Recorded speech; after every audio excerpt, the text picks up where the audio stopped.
chcę powiedzieć, że w jednym i w drugim układzie, gdy się popatrzy na kapitał, to ten kapitał pochodzi z zachodu Europy, z konkretnego państwa i w związku z tym jest to chyba jasno powiedziane, że ten kapitał, który ma decydującą rolę w prasie polskojęzycznej, jest tak samo bardzo mocno zainteresowany tym, aby doprowadzić do budowy gazociągu północnego.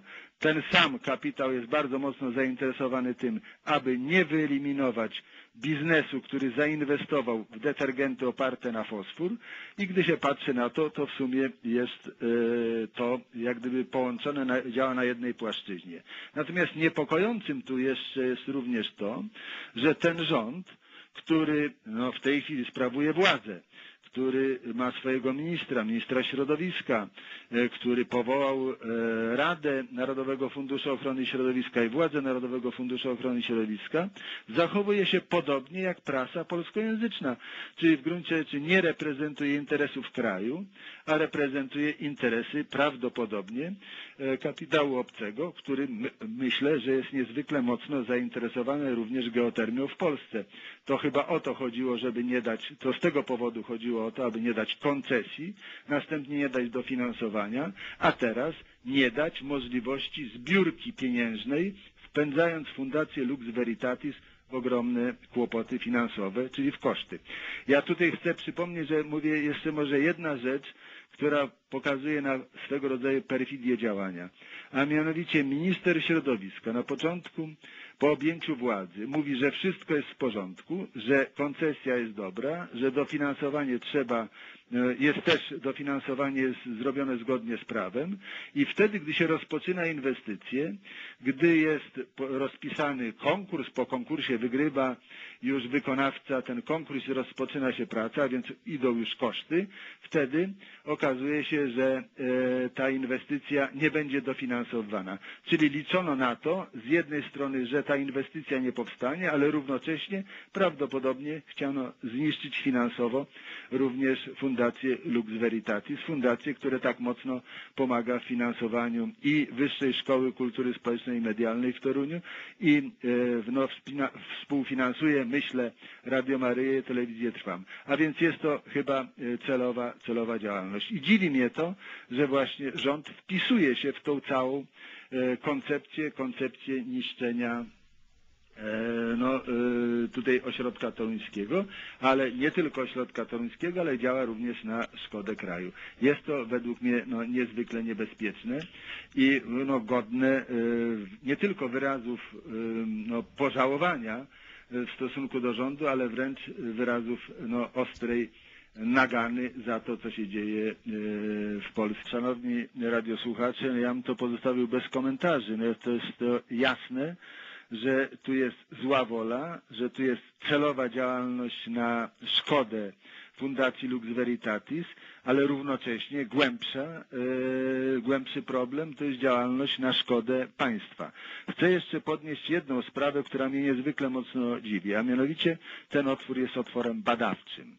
A więc z jednej strony mamy świetne rozpoznanie w zakresie możliwości wykorzystania geotermii do celów grzewczych, do celów energetyki, do celów powstawania uzdrowisk.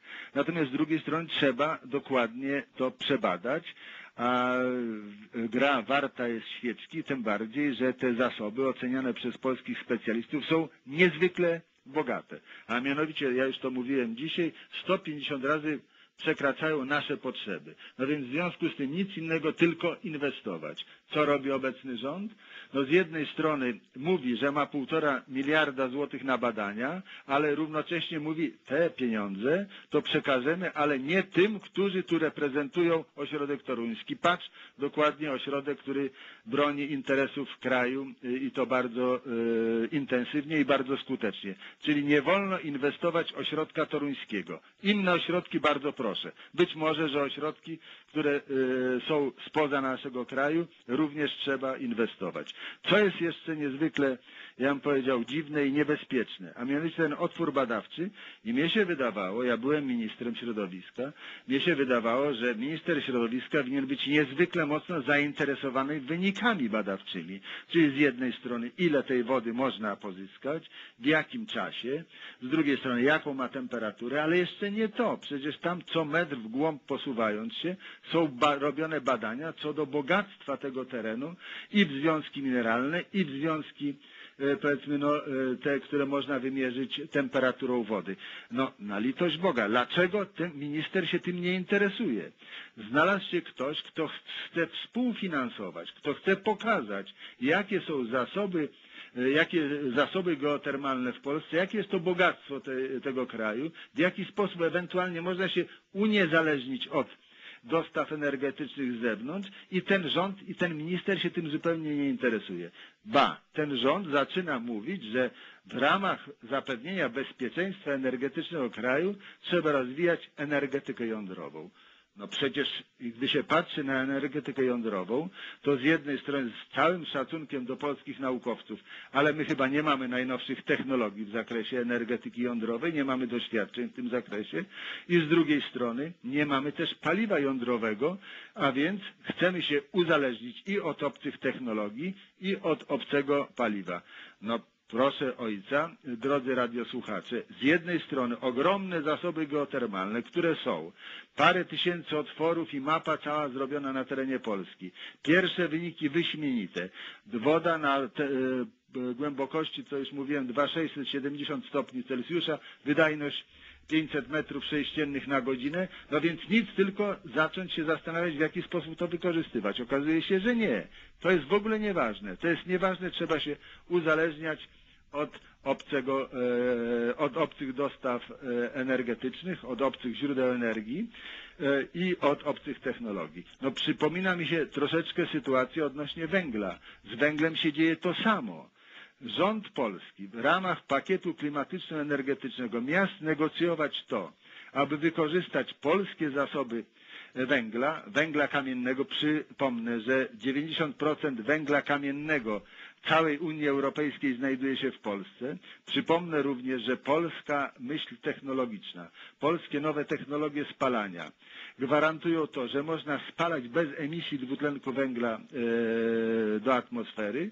Okazuje się, że w ramach pakietu klimatyczno-energetycznego blokujemy dostęp do zasobów polskiego węgla, równocześnie rozwijając, i tu muszę się przyjrzeć bardzo mocno, tak zwaną technologię wychwytywania dwutlenku węgla z atmosfery, żeby go składować w starych sztolniach, czy też w starych tych miejscach, gdzie wyeksploatowano ropę, czy też gaz.